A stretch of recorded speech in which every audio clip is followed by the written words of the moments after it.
ہاں ابھی تبلیغ جماعت والوں کے جو لیڈرز ہیں نا، ہاں ہاں ان میں سے قاسم نانوتھی نے یہ لکھا کہ ہمارے نبی کے بعد کوئی نیا نبی آ سکتا ہے. Can you believe this? No, we are not at all. But they have written in their books. 101% cannot be. They have written in their If book. they have written it, I have it is shirk and I have- no. something which they have It's kufr. Kufr. I have the screenshot with me. Yeah. I have the book also with me. Tomorrow I'm getting the book also. I can show you. Inshallah. Yeah. ہمارے نبی کے بعد کوئی نیا نبی آئے تو ہمارے نبی ہی لاسٹ نبی رہیں گے، نیا نبی آ سکتا ہے. ایک بات یہ لکھی. دوسری بات قاسم نانوتھی نے یہ لکھی کہ نبی امتی سے اگر ممتاز ہوتے ہیں، سپیریئر ہوتے تو صرف علم میں سپیریئر ہوتے ہیں، اونلی ان نالج. عمل میں کبھی کبھی امتی نبی کے برابر ہوتا ہے، کبھی کبھی نبی سے بڑھ جاتا ہے. Can you accept this? No, not it's all published. we cannot accept. Rashid Ahmad Gangohi نے یہ لکھا کہ اللہ جھوٹ بول سکتا ہے، رب کو نہیں چھوڑے. رشید احمد گنگوئی نے لیڈر آف تبلیغ جماعت. اور رشید احمد گنگوئی نے یہ بھی لکھا ہے کہ غوث اعظم کی نیاز کرنا یہ حرام ہے، امام حسین کی نیاز کرنا حرام ہے، لیکن ہولی اور دیوالی کا کھانا کھانا جائز ہے. اسی کتاب میں. اچھا، اسی طرح خلیل احمد امبیٹوی نے لکھا کہ اگر آپ نبی کو اپنا بڑا بھائی کہہ کے نہیں پکارتے تو آپ قرآن کے خلاف جاتے ہو اور حدیث کے بھی خلاف جاتے ہو. جو نبی کو اپنا بھائی کہہ کے پکارے وہی قرآن اور حدیث پہ عمل کرنے والا ہے. Can you accept this? No. اچھا، اس نے یہ بھی لکھا کہ نبی کریم صلی اللہ علیہ وسلم کے علم سے زیادہ شیطان اور ملک الموت کا علم ہے. نبی کا علم آپ قرآن سے ثابت کرنے جاؤ گے تو آپ مشرک ہو جاؤ گے، کافر ہو جاؤ گے. لیکن شیطان کا علم قرآن سے ثابت ہے، نبی کا علم ثابت نہیں ہے. اب نبی کا علم ثابت کرو گے تو آپ خود کافر ہو جاؤ گے. Can you accept all this? No, no, no. Now these people are the 101% leaders not. of Tabligh Jamaat. Yes. Now our argument is آپ ان سے جیسے اشرف علی تھانوی، ہاں. اس نے یہ لکھا کہ نبی کریم صلی اللہ علیہ وسلم کے علم غیب پر مان لیتے ہیں کہ علم غیب ان کو ہے، تو کون سی اسپیشلٹی ہے؟ تھوڑا علم اللہ نے دیا ہے، اس کا یہ کہنا بعض علم، پارٹ آف علم اللہ نے دیا ہے. تو جب پارٹ آف علم اللہ نے دیا ہے تو پارٹ آف علم تو جانوروں کو بھی ہے، پاگل کو بھی ہے، بچے کو بھی ہے. Can you compare like this? No, no, you cannot. That نبی is کا علم اگر uncomparable. if Nabi's ilm is part in the sight of Allah, Yes, sir. then part ilm is given to a child as well. Yes. It has been given to an animal, an insane person as well. کیا ایسے comparison کر سکتے ہیں؟ نہیں، بالکل. تو ہمارا یہی آرگیومنٹ ہے کہ تبلیغ جماعت والے اگر ان لیڈروں کو چھوڑ دیتے ہیں تو ہمیں ان کے پیچھے نماز پڑھنے میں کوئی پرابلم نہیں، ہم بھی ان کا ساتھ دیں گے. اب کرتے کیا ہے کہ یہ کہتے کہ بھائی ہم یونائٹ ہونا چاہتے ہیں، لیکن کتابیں انہی کی پڑھتے ہیں جس میں یہ بکواس لکھی ہوئی. اچھا، اب یہ کہیں گے کہ بھائی ہم اشرف علی تھانوی کی کتابیں نہیں پڑھتے یا رشید احمد گنگوئی کی نہیں پڑھتے، یہ بھی جھوٹ ہے. اس لیے کہ قرآن کا ترجمہ ان کے پاس اشرف علی تھانوی کا ہے، اور اشرف علی تھانوی نے نبی کے بارے میں اس میں یہ لکھا ہوا وجدک ضالا فہدی میں کہ نبی جو ہے نا گمراہ تھے، اللہ نے ان کو ہدایت دی. تو نبی اگر گمراہ، اللہ جن کو نبی بناتا ہے ان کو سب کچھ دے کر بناتا ہے، بالکل سب عطا فرماتا ہے. 101%. جس کو اللہ نے الیکشن تو نہیں ہے نا نبی نہیں، کو. selected Selected ہے. ہے. تو اللہ کی سلیکشن میں آپ کہتے ہو کہ وہ گمراہ تھے تو اللہ کی سلیکشن پہ بلیم کرتے ہو نا.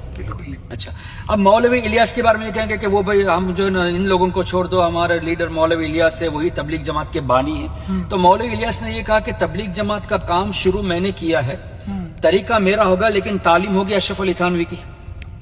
تو اندر سے ان کا یہ بلیف ہے نا، لیکن عوام کے سامنے ارے ہم تو متحد ہونا چاہتے ہیں، ہم جھگڑے میں نہیں پڑتے تو ان اکابرین کی کتابوں کو بند کرو جنہوں نے ایسی گستاخیاں لکھی. اچھا، مولوی الیاس جو تبلیغ جماعت کا فاؤنڈر ہے، اس نے اس کی ملفوظات that is his statements are recorded by Manzoor Nomani اور سمون. اس میں ملفوظات الیاس میں ایک اسٹیٹمنٹ لکھا ہے کہ مولوی الیاس نے کہا کہ آج کل مجھے نیند میں انسپریشن زیادہ آتے ہیں، الہام زیادہ آتے ہیں، اس لیے مریدوں سے کہا کہ آپ کوشش یہ کرو کہ مجھے نیند زیادہ آئے. پھر یہ بھی کہا کہ خشکی کا زمانہ آ گیا، ڈراٹ آ گیا تو میری نیند میں کمی ہو گئی، تو میں نے ڈاکٹر سے اور حکیم سے مشورہ، یہ سب لکھا ہوا ہے، میں نے ڈاکٹر سے اور حکیم سے مشورہ لے کے سر پہ مالش کی، تو مالش کرنے کے بعد میری نیند میں برکت ہو گئی، نیند زیادہ ہونے لگی. اب اس نیند میں مجھے قرآن کریم کی آیت کنتم خیر امہ ہے نا، you are the best among the nations, اس آیت کی تفسیر یہ بتائے گئی کہ الیاس تم اس قوم کے لیے ایک نبی کے جیسے بھیجے گئے ہو. اب جو تبلیغ والے اپنے لیڈر کو نبی جیسا کہے، اور الیاس کی ماں نے یہ کہا اور دوسروں نے بھی کہا کہ مولوی الیاس اتنا نیک آدمی کہ یہ صحابہ میں رہنے کے قابل تھا، اس کو صحابہ کی جماعت سے الگ کر کے بعد میں کام کرنے کے لیے بھیجا گیا. اب یہ تبلیغ والے ان کو اتنا پریس کرتے ہیں, ان کو نبی کی حیثیت دیتے ہیں. رشید احمد گنگوہی کو قطب زمانہ کہتے ہیں, غوث اعظم کہتے ہیں, قاسم نانوتوی کو نبی کہتے ہیں, یعنی نبی کی طرح وہ بند بولی میں. بند بولی میں تو ایسے سب یہ باتیں کرتے ہیں اور یہ کہتے ہیں کہ ہمیں ان سے تعلق نہیں, پھر بھی ان کی کتابوں کو آج بھی چھاپتے ہیں دارالعلوم دیوبند سے. جب آپ کا ان سے تعلق نہیں تو ان کی کتابیں چھاپتے ہی کیوں ہو؟ بالکل. اچھا, پھر ہم جب بات کرتے تو کہتے کہ نہیں بھائی انہوں نے جو لکھا تھا ان کا ارادہ ایسا نہیں تھا. تو اس کا مطلب ان کا ارادہ ایسا نہیں تھا, مطلب you believe that they did wrong, They did wrong. تبھی تو تعویل کرتے ہو نا. You are trying to justify کہ ان کا ارادہ ایسا نہیں تھا. نہیں تھا. جب ارادہ ایسا نہیں تھا اس کا مطلب تم جسٹیفائی کرتے ہو, اس کا مطلب تم مانتے ہو کہ انہوں نے غلط لکھا. تو جب مانتے ہو غلط لکھا تو چھاپتے کیوں ان کی کتابوں کو؟ چھوڑ دو. اب یہ کہیں گے کہ نہیں ان کی اچھی باتیں ہم لیتے, اچھی باتیں لینی ہے تو اچھی باتیں لینے کے لیے پوری کتاب کو چھاپتے ہو جس میں غلط باتیں بھی تو ہے نا. تو آپ اس کی اچھی بات کو اب دوسروں کو سناؤ گے تو آدمی کنونس ہونے کے بعد اس کی دوسری کتابیں ڈھونڈ کر جائے گا تو اس میں وہ غلط باتیں بھی تو ملے گی. مل جائے گی. اسی لیے تو حدیث میں منع کیا گیا کہ بد مذہب لوگوں سے خود کو بھی دور رکھو, ان کو اپنے سے دور رکھو. اس لیے کہ اچھا ان سے سلام کرنے کو منع کیا گیا, ان کے ساتھ کھانا کھانے سے منع کیا گیا, ان کے ساتھ شادی کرنے سے منع کیا گیا, اور ان کی نماز جنازہ پڑھنے سے منع کیا گیا, اور ان کے پیچھے نماز پڑھنے سے منع کیا. ہم نے نہیں کیا, ہمارے آقا صلی اللہ علیہ وسلم نے منع فرمایا. اچھا, اب لوگ کہتے ہیں کہ قرآن کہتا ہے کہ متحد ہو جاؤ, تو ہمارے نبی کیوں ڈسیونائٹ کرے لوگوں کو؟ تو کیا ہمارے نبی قرآن پہ عمل نہیں کیے؟ کیے نا, بالکل. ہاں, تو اس کا مطلب کیا ہے؟ یونٹی ان کے ساتھ ہے جن کا بلیف ایک ہو. جیسے امام شافعی, حنفی, مالکی, حنبلی بلیف میں سب ایک ہے. یہ یونٹی ہے. آپ شافعی سے جھگڑو مت, مالکی حنبلی سے جھگڑو مت, بلیف میں سب ایک ہے. ان کے پیچھے پڑھ سکتے ہیں. ہاں, وہ کوئی پرابلم نہیں, وہ الگ چیز ہے. لیکن یہاں عقیدے کا مسئلہ ہے. یہ عقیدے کا مسئلہ, تو اس پر ہمیں بہت توجہ دینی ہے. اچھا, تو ہمارا یہی آرگیومنٹ ہے کہ تم کہتے ہو کہ انہوں نے غلط لکھا, ان کا ارادہ یہ نہیں تھا, تو ان کی کتابیں چھاپو ہی مت, بات ختم کرو. چلو ہم سب یونائٹ ہونے کے لیے امام غزالی کی کتابیں پڑھو, ہم بھی پڑھتے, تم بھی پڑھو, ہم تمہارا ساتھ دیتے. بالکل. لیکن یہ ایسا نہیں کریں گے. یہ تبلیغی نصاب ہی پڑھیں گے, یہ فضائل اعمال ہی پڑھیں گے, مولانا زکریا کی لکھی ہوئی اور مولوی الیاس کی لکھی ہوئی کتابیں ہی پڑھیں گے, اور قرآن کا ترجمہ اشرف علی تھانوی ہی کا دیں گے یہ. اور فتویٰ پوچھیں گے تو فتاوی رشیدیہ سے دیں گے جس میں میلاد حرام لکھا ہے, امام حسین کی نیاز حرام لکھا ہے, اور دیوالی کو جائز لکھا ہے. اچھا, صرف دیوالی جائز نہیں لکھا, کوے کا گوشت کھانا ثواب بھی لکھا ہے. کیا ہے یہ کتاب ہے؟ میں تو آپ کو کل مجھ سے ملنا, میں دکھاتا ہوں کتابیں آپ کو, اور میرے پاس فون میں بھی ہے.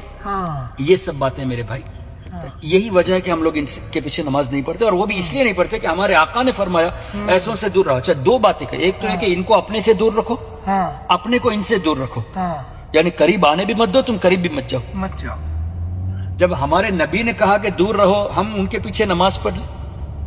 اچھا, پھر دوسری بات یہ ہے کہ ہم سنی مسلمان ان کے پیچھے نماز کیوں نہیں پڑھتے کہ جیسے نبی کی تعظیم کرنی چاہیے ویسے وہ نہیں کرتے. یہی وجہ ہے نا, ان کی کتابوں میں ہمارے آقا کے بارے میں لکھا ہے نا کہ نبی تو خالی علم میں ممتاز ہوتے ہیں, عمل میں تو امتی بڑھ سکتا ہے نبی سے. نبی کا علم جو ہے نا پاگل جیسا, بچوں جیسا ہے.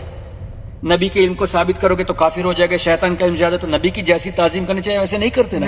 تو جس نبی نے ہمیں نماز دی, جن کے ذریعے نماز اللہ نے دی, انہی کی تعظیم ان کے دل میں نہیں ہے, تو ان کو امام ہم کیوں بنائے؟ اگر آپ کو کوئی سنی امام نہ ملے, آپ اس وجہ سے نماز اکیلے پڑھیں گے, ان کے پیچھے نہیں پڑھیں گے, تو جماعت کا 27 ثواب ہے نا, اللہ چاہے گا تو انشاءاللہ 27 لاکھ درجہ ثواب دے گا. کیوں کہ جس نبی کے صدقے میں نماز ملی, اسی نبی کی تعظیم کے لیے آپ ان کے پیچھے نماز نہیں پڑھتے. تو آپ اکیلے پڑھو, آپ کو ثواب زیادہ ملے گا.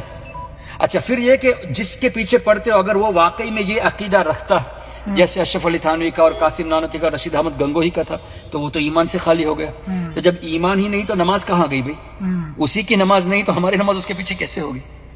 تو یہ کنفرمڈ ہے, یعنی میں دکھاتا ہوں نا کتابیں. نہیں, ایمان کی نماز نہیں ہوئی, پیچھے پڑھنے والے صاف دل کے ہیں. نہیں, کیسے ہوگی؟ اس لیے کہ نماز میں آپ کو ابتدا کرنا ہے نا, یو ہیو ٹو فالو ہم. وہ رکوع کرے گا تو آپ کریں گے, وہ سجود کرے گا تو آپ کریں گے. اس سے پہلے آپ کریں گے تو آپ کی نماز ٹوٹ جائے گی. کس کی؟ اگر امام سے پہلے آپ کریں گے تو آپ کی نماز نہیں ہوگی نا. تو یعنی اس کی ابتدا ہی میں آپ کی نماز ہوگی, جماعت سے پڑھیں گے تو. نہیں, وہ میرے کو سمجھ میں آیا, اس کی ابتدا میں ہی نماز ہوگی. تب تو ابتدا ہی جائز نہیں ہے نا, جب اس کا ایمان ہی نہیں ہے. تو ابتدا بولے تو ابتدا بنے فالو. If he does رکوع, اگر جو ہے نا وہ رکوع کرے گا, آپ سجدے میں جائیں گے, آپ کی نماز ہوگی؟ نہیں ہوگی نا. تو جیسے وہ کرتا ہے ویسے آپ کو کرنا پڑے گا نا, ہاں وہ رکو تبھی میں نماز ہوگی. رکو میں, اب اس کے دل میں نبی کی تعظیم ہی نہیں, اس کے بلیف ایسے ہے جو ان کے لیڈرز کے بلیف تھے, یعنی کفریہ بلیف ہے, تو اس کا تو ایمان ہی نہیں نا, اگرچہ داڑھی ہو اگرچہ ٹوپی ہو, نہیں اس سے تو ایمان نہیں ہے نا. تو جب ایمان ہی نہیں ہے, then how can we accept him as our leader? That is also in prayer. نماز کا آپ کو امام کیسے بنا سکتے؟ اگر آپ اس کو امام مانے, اس کا مطلب آپ اس کو لائق کے امام سمجھتے ہو. لائق کے امام کا مطلب ہے کہ اس کو مسلمان سمجھتے ہو. تو جس کا بلیف کرپٹڈ ہو اس کو مسلمان سمجھنا یہ خود کفر ہو جائے گا. اب ایک آدمی کا ایمان ہی نہیں ہے, اس کو آپ ایمان والا مانو گے تو کافر کو مسلمان ماننا بھی تو کفر ہے نا. جس طرح مسلمان کو کافر کہنا کفر ہے, اس طرح کافر کو مسلمان کہنا بھی کفر ہے. تو جس کے بلیف ایسے جو انہی کو فالو, آپ ان سے کسی بھی تبلیغ جماعت والوں سے جا کے پوچھ لیجیے کہ بھائی مولانا اشرف علی تھانوی کے بارے میں کیا خیال ہے, ارے وہ تو بہت بڑے بزرگ تھے رحمت اللہ علیہ کہے گا. رشید احمد کا ارے بہت بڑے, قاسم احمد ارے بہت بڑے غوث اعظم تھے, یہ سب باتیں کریں گے. تو اس کا مطلب یہ ہے کہ یہ ان کو بزرگ مانتے ہیں, تو ایسے لوگوں کو بزرگ ماننے والے کے پیچھے نماز کا تو سوال ہی نہیں ہے. ہاں کچھ لوگ انجانے میں ان کو مانتے ہیں.